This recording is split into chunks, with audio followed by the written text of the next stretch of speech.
Sabe quando a gente entra numa loja e parece que ela sabe exatamente o que a gente está procurando? Às vezes até antes da gente? Pois é, isso não é mágica, não. É pura ciência.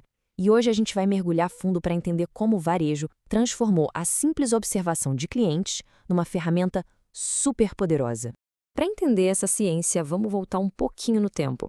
Imagina só, uma loja de câmeras fotográficas lá nos anos 70. O clima era de competição total, sabe? Vendedor trabalhando por comissão, então cada cliente que passava pela porta era praticamente um alvo a ser estudado. O jogo ali era tentar sacar no olho quem tinha grana para gastar e quem estava só de passeio. E aí, no meio desse cenário, acontece uma coisa que quebra todas as regras. Uma caminhonete, daquelas bem velhinhas, caindo aos pedaços mesmo, para na frente da loja. E de lá de dentro sai um cara que, olha, não tinha a menor pinta de ser um grande comprador. A maioria dos vendedores, nem deu bola, virou as costas. Mas um deles ficou de olho. E ele percebeu que aquele homem, que todo mundo julgou pela aparência, andava de um jeito diferente, com um objetivo claro. Ele foi direto para a vitrine das câmeras mais caras, os equipamentos profissionais. E a história era a seguinte: a esposa dele estava grávida do primeiro filho e o sonho do casal era comprar a melhor câmera do mundo para registrar cada segundinho. Resumo da ópera, ele fez uma compra gigantesca. A lição ali foi aprendida na marra. A aparência engana, mas o comportamento? Comportamento revela tudo. Pois é, aquele instinto dos anos 70 evoluiu, e muito.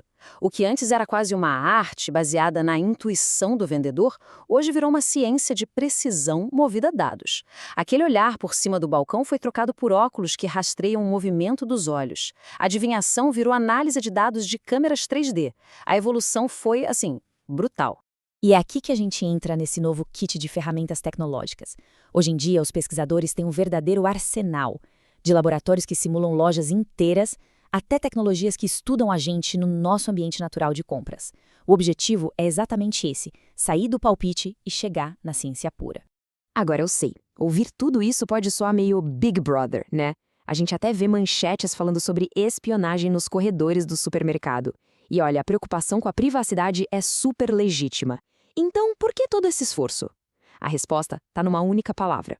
A palavra é shoppability, que a gente poderia traduzir como comprabilidade. O objetivo final não é só vender mais. É tirar os obstáculos do caminho, sabe? Eliminar qualquer atrito para tornar a jornada de compra mais simples, mais fluida e, no final, mais agradável para todo mundo. Agora, vamos ver como se decodifica um carrinho de compras para montar o que a gente pode chamar de DNA do cliente. E uma das fontes de dados mais ricas para entender um consumidor é uma coisa que quase todo mundo joga fora: o recibo de compras. Cada item ali conta um pedacinho de uma história. Olha só esse exemplo, que incrível! Começa com produtos dietéticos. Alguém na casa está contando calorias. Logo depois aparecem salgadinhos, sorvete. Opa, isso indica que tem criança na área. Aí vem as figurinhas de beisebol, pronto, confirmado, tem criança em casa. Depois petiscos para cachorro e, por fim, anzóis e óleo de barco. Peça por peça, um perfil super completo da família vai sendo montado. E isso permite prever o que eles vão precisar no futuro. E o que torna essa análise de recibos tão, mas tão poderosa é este número aqui: 85%. Cerca de 85% do que as pessoas compram numa semana, elas compram de novo na semana seguinte. Essa previsibilidade, quando você junta com aquele perfil que a gente acabou de montar, nossa, vira uma mina de ouro pro varejo.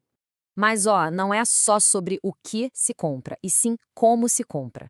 Entender para onde a gente olha dentro da loja é fundamental. E para isso, os pesquisadores usam óculos especiais que rastreiam exatamente o movimento dos nossos olhos, prateleira por prateleira. E as descobertas são fascinantes. A gente tende a olhar para as prateleiras na horizontal, numa altura específica, mais ou menos na linha dos olhos. Aqueles displays de promoção são verdadeiros ímãs de atenção. Mas o mais legal é o seguinte: nosso objetivo de compra muda a nossa percepção. Se alguém não está procurando tomate, a seção de hortifruti é só um borrão verde e vermelho. Mas se a missão é achar tomates, aquela área literalmente se acende, vira o foco principal. E o visual de um produto faz uma diferença brutal. Olha só essa busca por cereal. Procurar só pelo nome, quase 10 segundos. Mas se a pessoa lembra da imagem da caixa, o tempo cai para 2,5 segundos. Agora, se a embalagem é super diferente, tipo a caixa verde do Apple Jacks, a busca leva só um segundinho. Isso mostra de um jeito brilhante como um bom design acelera a compra. Tá, mas como tudo isso se aplica na vida real? Vamos ver agora um estudo de caso de uma loja de roupas que estava com um problemão no departamento masculino. O problema era bem nítido. Metade do espaço da loja era dedicado aos homens. Só que eles eram só 30% dos clientes. E pior, responsáveis por míseros 20% das vendas. Tinha alguma coisa muito errada aí. Um descompasso gigante. A observação em campo matou a charada. O comportamento era um padrão. Os homens entravam, davam aquela olhada rápida nos lançamentos logo na frente e iam direto para o fundão, para a seção de promoções.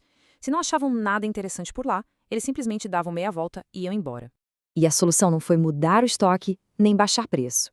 Foi mudar a experiência. Primeiro, eles criaram um centro de estilo, mostrando combinações de peças. A segunda mudança foi genial. Eles perceberam que os homens não pegavam as camisetas empilhadas com medo de não conseguir dobrar de volta do jeito certo. A solução? Uma dobra muito mais simples, ao meio, que praticamente convidava ao toque. E os resultados foram espetaculares. O número de pessoas que tocava nos produtos aumentou 85%. E o mais importante, as vendas subiram 40%. Duas pequenas mudanças, baseadas em observação, que geraram um impacto gigantesco. A chave foi entender o comportamento do cliente. Então, o que tudo isso nos diz sobre o futuro do varejo?